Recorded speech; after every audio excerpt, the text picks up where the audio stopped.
Est-ce que vous aimeriez que le ciel dans certaines de vos photos passe de ceci à ceci? Bien, la chose, elle est possible grâce à un outil dans Luminar 4. Et aujourd'hui, donc, je vais partager avec vous des conseils et des trucs afin de réussir le remplacement de vos ciels et surtout aussi d'examiner certaines situations où ça fonctionnera moins bien et que ça ne fonctionnera pas du tout.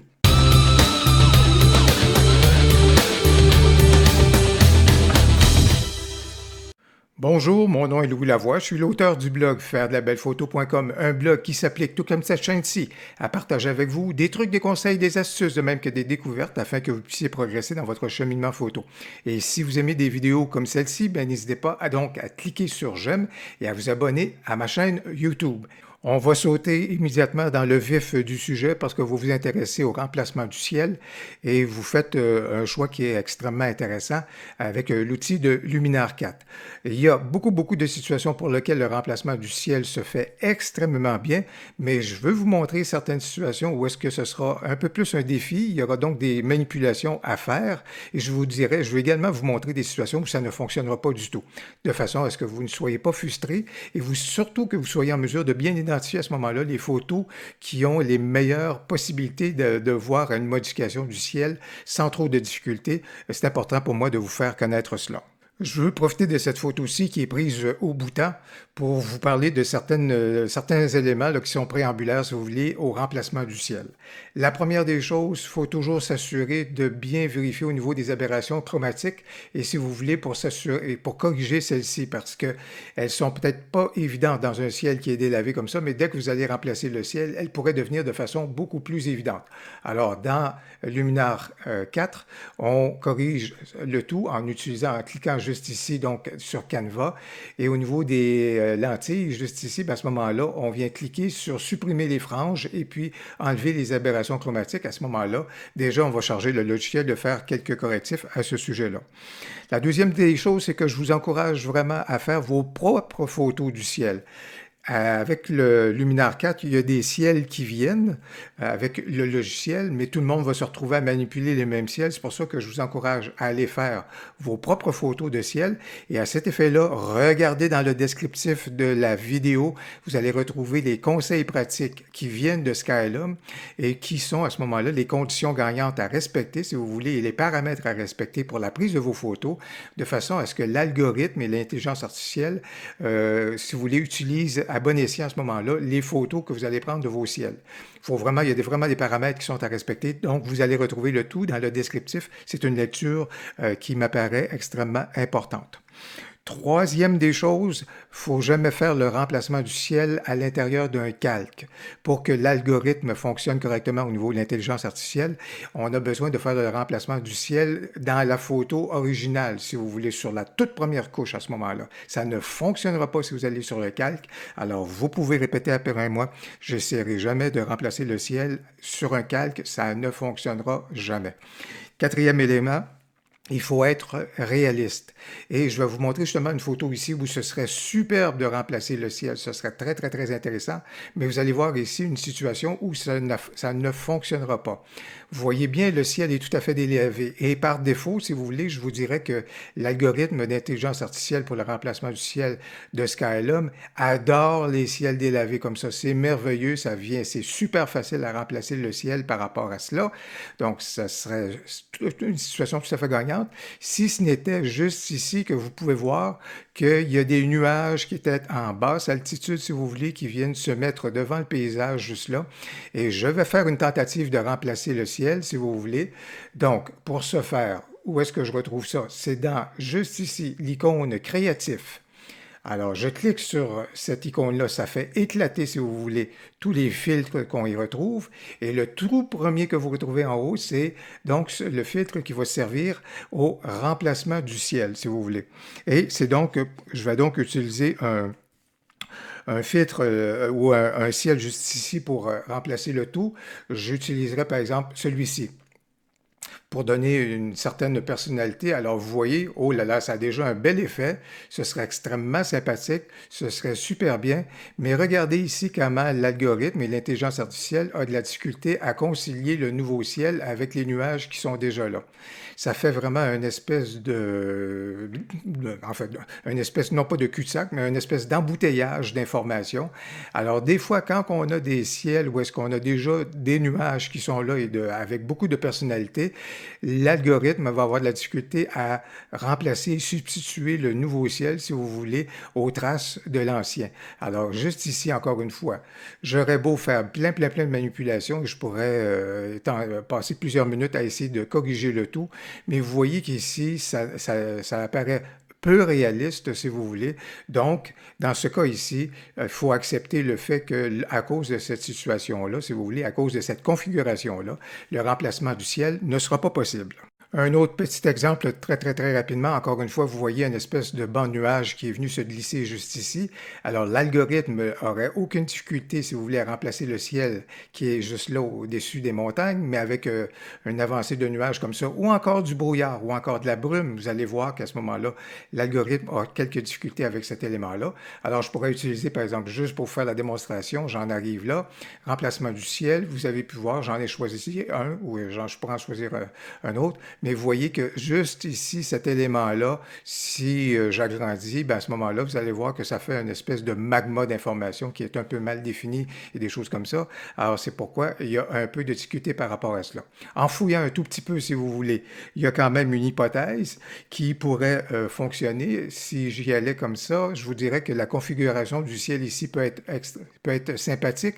Encore là, ça rend un tout petit peu mieux la chose. On peut peut-être accepter, je vous dirais, la chose. Mais faites attention parce que dans le cas de ce ciel-ci, si vous voyez, ben, il y a une tracée d'avion qui est juste là. Regardez juste ici au beau milieu. Alors, la logique veut que, habituellement, je ne pense pas que l'avion aura emprunté une telle trajectoire. Alors, si vous aviez à utiliser ce ciel-là, ben, il y aurait de la correction à faire. Alors, comme c'est pour vous montrer que dans certains cas, ça ne réussit pas à 100% et même parfois, ça ne fonctionnera pas du tout. Il faut accepter la chose. Mais heureusement, c'est plutôt l'exception que la règle. On se dirige donc vers une photo où est-ce que le remplacement du ciel va bien se présente bien parce que vous voyez à ce moment-là, ciel délavé, il y a une belle démarcation avec les bâtiments et aussi avec l'arbre qui est juste là. Alors, on va aller procéder au remplacement du ciel. Alors, évidemment, je choisis parmi ce que Luminar peut me présenter, mais soit dit en passant, vous pouvez aussi aller chercher vos propres ciels juste ici. Vous pourriez aller à ce moment-là dans vos ciels, les ciels que vous auriez déjà photographiés. Donc, vous pouvez utiliser vos propres ciels. Dans ce cas ici, je vais utiliser ce ciel-ci pour le remplacement. Je laisse Luminar donc opérer et vous voyez, ça se présente déjà très bien. D'ores et déjà, vous pouvez constater que, regardez bien, voici ce qu'était la photo avant le remplacement du ciel et regardez comment déjà il y a un peu plus même de chaleur que l'intelligence artificielle a ajouté à la photo. C'est bien réussi dans ce cas ici, mais bien entendu, vous gardez toujours le contrôle si vous voulez sur l'intensité de celle-ci, voire même l'annuler, etc. Donc, mais je pense que dans ce cas ici, le travail est très bien fait. Je vous présente certains des curseurs. Je vais manipuler certains des curseurs parce que dans ce cas ici, c'est fort approprié si vous voulez. Alors, au niveau, justement, il y a certains qui sont plus importants que d'autres. La position de l'horizon. Regardez bien, je vais manipuler ce curseur-ci parce que vous voyez ces pleins d'eau juste ici, il y a des reflets qui sont là et pour le moment, l'intelligence artificielle ne crée pas un effet miroir, si vous voulez, du nouveau ciel dans les reflets. C'est à venir, ça va être une avancée extrêmement intéressante, mais vous voyez que normalement, il devrait y avoir un reflet du nouveau ciel qui est là. La question ne se posait pas auparavant, mais si j'ai un ciel qui a aussi autant de personnalité, normalement, dans les reflets, je devrais voir la chose. Alors, je vais profiter de ce curseur-ci, qui est la position de l'horizon, et regardez bien, ici, quand je manipule ça, là, vous pouvez voir qu'on a le contrôle sur notre ciel, c'est-à-dire sur le positionnement de celui-ci. Alors, je vais déplacer celui-ci pour l'amener sous la ligne d'horizon et je vais amener ça jusqu'à temps que je vois un tout petit peu, si vous voulez, vous voyez juste ici à gauche, il y a le début, si vous voulez, du reflet de ce ciel-là qui est très chaleureux, si vous voulez, à l'intérieur des reflets. Juste ici, donc, je l'ai appliqué juste là. C'est un peu trop prononcé à mon goût. Alors, c'est pour ça qu'ici, au niveau du blending de l'horizon, alors le mélange, si vous voulez, entre la façon, en tout cas, le blending, c'est, si vous voulez, le mélange entre les deux univers. À ce moment-là, c'est là qu'on est capable de dire, je veux que ce soit très, très, très accentué ou encore que ce soit un peu plus diffus, si vous voulez. Alors, je vais, pour le moment, donc l'atténuer un tout petit peu, juste pour qu'on voit à ce moment-là quand même qu'il y a un reflet, mais sans que ça devienne trop intense. Alors, si je ramène ça juste ici, vous voyez comment c'est tout à fait jaune et de façon extrêmement prononcée. Et j'ai juste besoin d'avoir une suggestion puis une évocation, si vous voulez. Alors, c'est pour ça que j'atténue un tout petit peu, si vous voulez, l'impact dans le reflet. Alors, vous voyez, grâce à l'horizon, la position de l'horizon, vous êtes en mesure de manipuler votre ciel et donc lui donner une configuration qui sera un peu différente de votre fichier original, si vous voulez. Ici, Relight Scene, ça veut dire est-ce que d'ajuster, si vous voulez, la luminosité dans l'ensemble de la scène, mais pour le moment, je ne le ferai pas. Sky Global, si vous voulez, c'est l'impact du nouveau ciel dans la scène. Alors, vous pourrez vous amuser, mais dans ce cas ici, encore une fois, je trouve que c'est extrêmement bien. Juste ici, il y a un curseur qui est très, très, très important. C'est lorsqu'on vient voir et lorsqu'on regarde ça en grand format, est-ce que j'ai des écarts entre le nouveau ciel et, si vous voulez, des éléments qui sont dans ma scène? Et lorsqu'on a certains écarts, si vous voulez, c'est là qu'on peut se servir de ce curseur-ci pour dire rétrécir les écarts. Alors, je vais juste apporter quelques pixels d'ajustement, si vous voulez, et ça pourra suffire donc à rétrécir les écarts. Souvenez-vous à ce moment-là de l'importance juste ici de ce curseur-ci parce que vous aurez des situations qui vont vous amener à travailler un peu plus vos photos. Et la plupart du temps, celui-ci qui rétrécit les écarts entre le nouveau ciel et des éléments dans votre photo va être extrêmement important. Ma photo pourrait être complétée si vous voulez, mais il y a quelque chose qui ne fonctionne pas. Et bravo à ceux qui ont l'œil, parce que ce qui ne fonctionne pas, si vous voulez, c'est que, évidemment, j'ai fait la mise au point sur mon jeune moine, juste ici, et il y avait un bokeh d'enfer, si vous voulez, sur les bâtiments qui sont juste ici en arrière et sur l'arbre. Comme vous pouvez le voir, évidemment, il y a un bokeh assez prononcé. Et par contre, mon ciel, lui, il reste tout à fait précis. Ça ne fonctionne pas. Bravo à ceux qui ont l'œil, qui viennent dire que ça ne fonctionnait pas au niveau de cette photo-là. C'est pourquoi un autre curseur qui est très, très, très important, juste ici, Sky Defocus. Alors, super important parce que dans ce cas ici, ce que je vais faire, je vais mettre mon ciel hors foyer et je vais tenter de joindre un tout petit peu la même intensité de bokeh, si vous voulez, que pour ma photo de ce que j'avais au niveau de mes bâtiments. Je l'amène jusque-là. Je pourrais peaufiner encore davantage, si vous voulez, mais grosso modo, il était important d'apporter cet ajustement-là à la toute fin pour que le ciel soit le plus réaliste possible, si vous voulez, par rapport à ce qu'était ma photo originale. Alors, grosso modo, voici donc ce qu'était ma photo à l'origine. Et voici ce qu'elle est rendue avec tous les ajustements que je viens de lui apporter. Je traite rapidement une dernière photo, juste pour faire office de résumé, si vous voulez, par rapport à tout ce qu'on a vu. Alors, évidemment, une photo ici du réputé monastère au Bhoutan, Tiger's Nest, tout à fait en haut, c'est magnifique.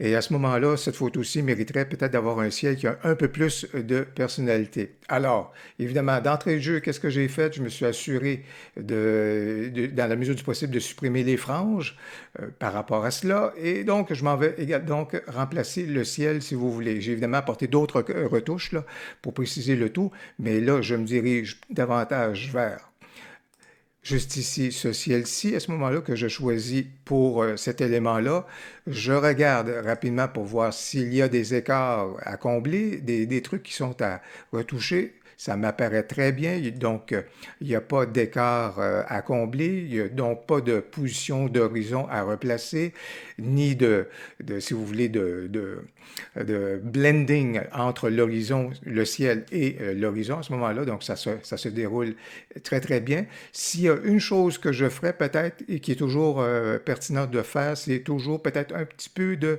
faire un peu de flou au niveau du ciel pour pas que, sans y aller de façon trop prononcée, si vous voulez, ça c'est vraiment beaucoup trop, mais des fois le ciel n'est pas toujours exactement euh, exactement précis, là, si vous voulez, à cause qu'il est un peu plus au loin par rapport à notre sujet. C'est le cas dans ce cas ici. C'est pour ça que j'ajoute un tout petit peu de flou, si vous voulez, au ciel. C'est une retouche que j'apporterai à ce moment-là pour rendre le tout un peu plus réaliste.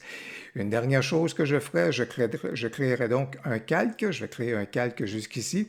Et pourquoi est-ce qu'on ne fait jamais le remplacement du ciel sur un calque? C'est parce que quand on fait un calque, c'est une copie virtuelle qu'on vient de faire de la photo. Et pour que l'algorithme fonctionne au niveau de l'intelligence artificielle, il a besoin d'apporter les retouches directement à l'intérieur du fichier principal de la photo. Alors, c'est pourquoi le remplacement du ciel ne fonctionne jamais sur un calque. Mais dans ce cas ici, je vais profiter du calque pour apporter une retouche grâce au look qui s'appelle Mystique et que j'aime beaucoup. Je vais peut-être juste atténuer celui-ci un tout petit peu. Mais voilà donc un rendu qui correspond pas mal à ce que je vivais à ce moment-là lors de la visite du monastère, quelque chose qui est un petit peu plus prononcé, qui avait un petit peu plus de personnalité. Alors voilà donc ce qu'on est en mesure de réaliser grâce à l'outil de remplacement du ciel de Luminar 4. Eh bien, j'espère que la vidéo vous a plu. Si c'est le cas, n'hésitez pas à cliquer sur j'aime, à vous abonner à ma chaîne YouTube et surtout dans les commentaires, n'hésitez pas à me faire part de besoins de formation que vous auriez à l'égard de Luminar 4. Ça va fort probablement mener vers de nouveaux tutoriels. Au plaisir, à la prochaine.